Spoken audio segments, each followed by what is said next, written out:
आज का पहला क्वेश्चन है, निम्न में से किसने भारत के प्रधानमंत्री के रूप में सबसे अधिक समय तक कार्य किया है। देखिए, जितने भी क्वेश्चन मैं आपके लिए इस वीडियो में लेकर आया हूँ, अगर आपको उनमें से किसी का भी आंसर पता है तो हमें कमेंट में बता सकते हैं। तो इसका राइट आंसर ऑप्शन ए हो जाएगा, Jawaharlal Nehru.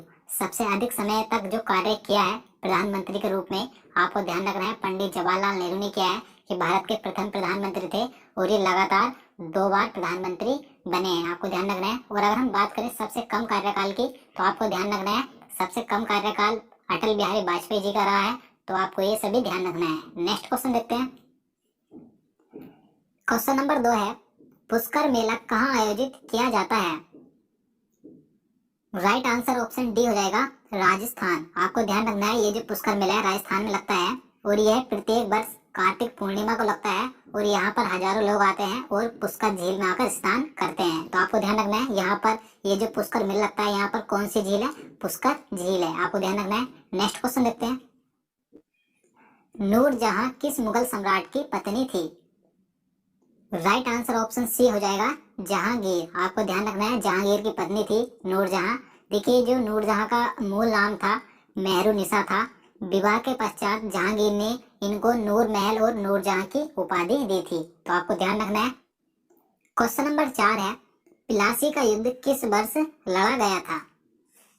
Right answer option C हो जाएगा, 1757 ईस्वी को। आपको ध्यान रखना है, ये क्वेश्चन कई बार एग्जाम में पूछा जाता है, तो मैं आपको इसके बारे में और पॉइंट बता देता हूँ। देखिए, ये युद्ध बंगाल के नवाब सिराजुद्दौला और अंग्रेजों के बीच लड़ा गया था। इस युद्ध में अंग्रेजी सेना का नेतृत्व रॉबर्ट क्लाइव ने किया था। आपको ध्यान रखना है।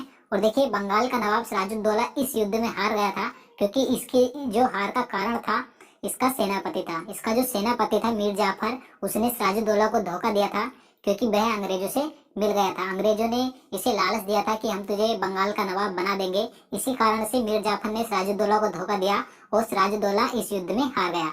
तो अगला जो नवाब बनाया गया था बंगाल का, मीर जाफर को बनाया गया था। तो आप समझ गए होंगे। तो चलिए नेक्स्ट क्वेश्चन देखते हैं।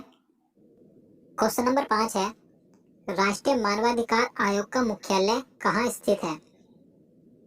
राइट आंसर ऑप्शन डी हो जाएगा, दिल्ली। आपको ध्यान रखना है, इसका मुख्यालय दिल्ली में स्थित है। और अगर हम बात करें वर्तमान में इसके अध्यक्ष की, तो आपको ध्यान रखना है, इसके अध्यक्ष इस समय पर HL दत्तू हैं। आप इसे चेक कर लीजिए, शायद आप किसी और समय पर इस वीडियो को देख रहे हो तो उस समय इसके अध्यक्ष चेंज हो जाएं, तो आप इसे चेक कर लीजिएगा। तो चलिए नेक्स्ट क्वेश्चन देखते हैं। गाय किस देश की राष्ट्रीय पशु है।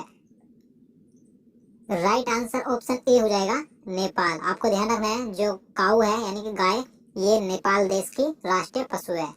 नेक्स्ट क्वेश्चन देखते हैं। मायोपिया आंखों का दोष है, इसे क्या कहा जाता है।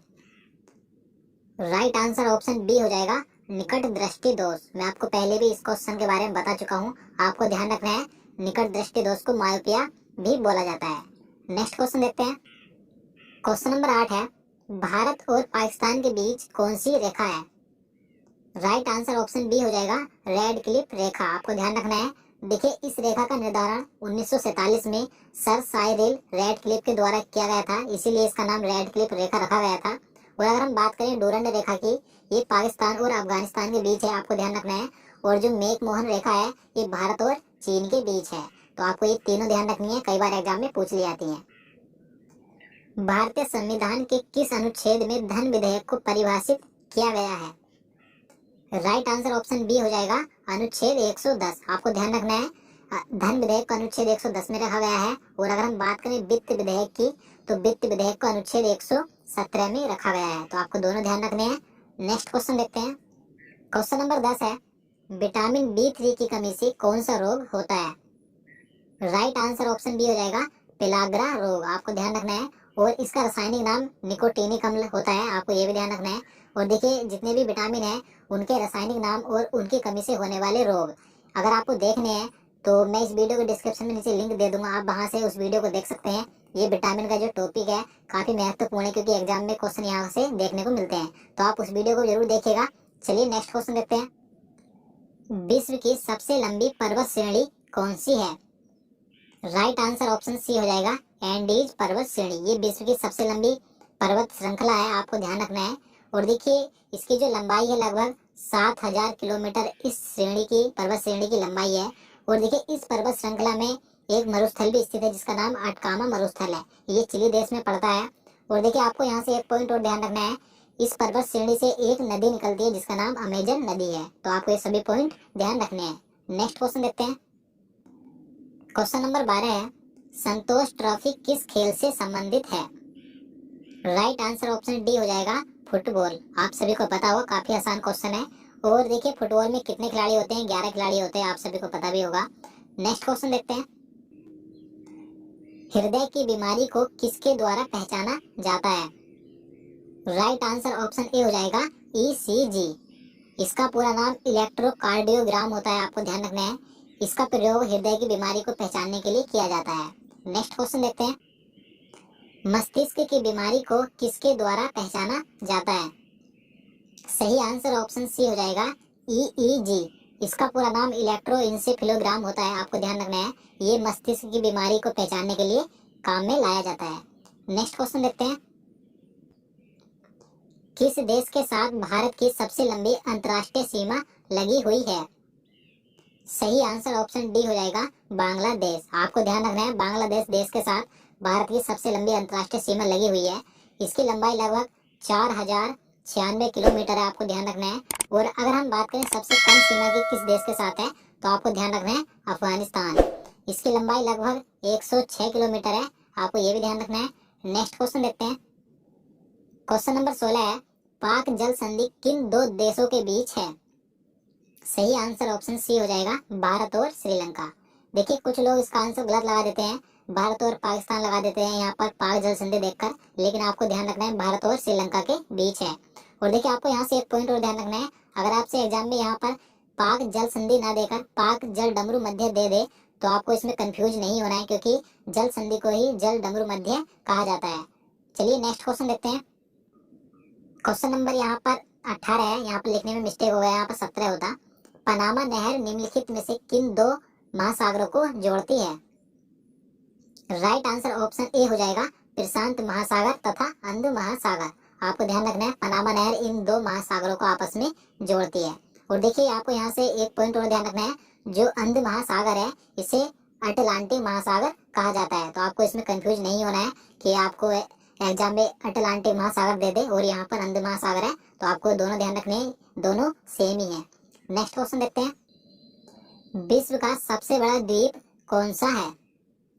सही आंसर ऑप्शन ए हो जाएगा ग्रीनलैंड। आपको ध्यान रखना है, ये विश्व का सबसे बड़ा द्वीप है। और देखिए अगर हम बात करें विश्व का सबसे बड़ा द्वीप समूह कौन सा है, तो आपको ध्यान रखना है इंडोनेशिया ये विश्व का सबसे बड़ा द्वीप समूह है। तो आपको ये दोनों ध्यान रखने हैं। नेक्स्ट क्वेश्चन देखते हैं। क्वेश्चन नंबर 20 है, विश्व का सबसे बड़ा कॉफी उत्पादक देश कौन सा है?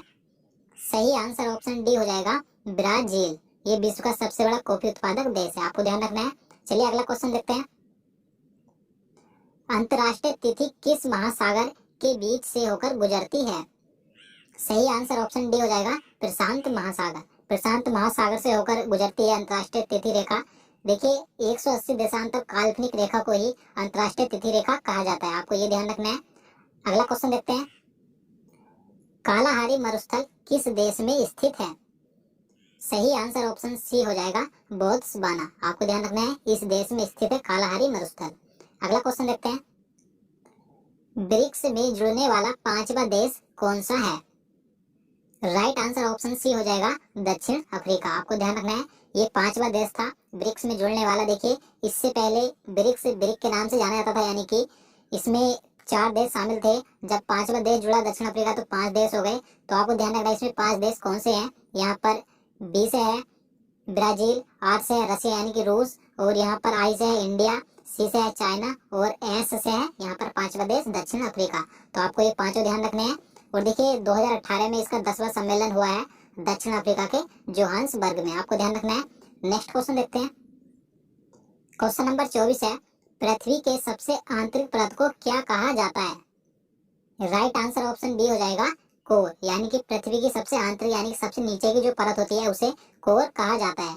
और देखिए आपको ध्यान रखना है, जो पृथ्वी की क्रस्ट परत होती है ये सबसे ऊपरी परत होती है, और जो मेंटल होती है ये मध्यवर्ती यानी कि बीच की परत होती है। तो आपको तीनों ध्यान रखने हैं, क्रस्ट सबसे ऊपरी, और मध्य की जो परत होती है मेंटल होती है, और सबसे नीचे की परत को कोर कहा जाता है। तो दोस्तों आज के लिए इतना ही। उम्मीद करता हूँ आपको वीडियो पसंद आया होगा। अगर आपको वीडियो अच्छा लगा हो तो वीडियो को लाइक जरूर करना और वीडियो को ज्यादा से ज्यादा शेयर करना, ताकि हम आपके लिए आगे भी वीडियो ला सकें। तो चलिए मिलते हैं नेक्स्ट वीडियो में, तब तक के लिए